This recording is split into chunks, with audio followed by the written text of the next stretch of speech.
नमस्ते। आज 7 मार्च है और आज बंगाल में हमारे प्रधानमंत्री श्री नरेंद्र मोदी जी की रैली है बंगाल असेंबली इलेक्शंस 2021 से रिलेटेड।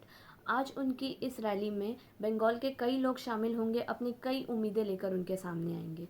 ये वही उम्मीदें हैं जो बंगाल के लोगों ने ममता दीदी से लगाई थी उन्हें वोट देते वक्त।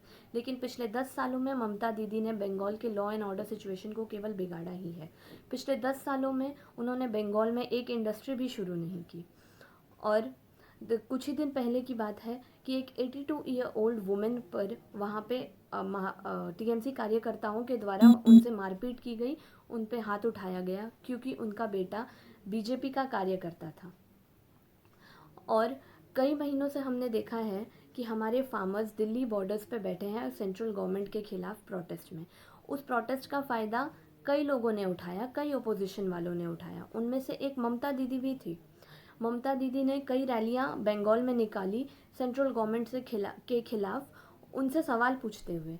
लेकिन हमारा सवाल तो ममता दीदी से है कि अगर उन्हें फार्मर्स की इतनी चिंता थी तो सेंट्रल गवर्नमेंट की स्कीम को बंगाल में आने से क्यों रोका गया, जो वहाँ के 70 लाख फार्मर्स को फ़ायदा पहुँचा सकती थी। उसका बेनिफिट वहाँ के 70 लाख लोगों को, फार्मर्स को डायरेक्ट मिल सकता था।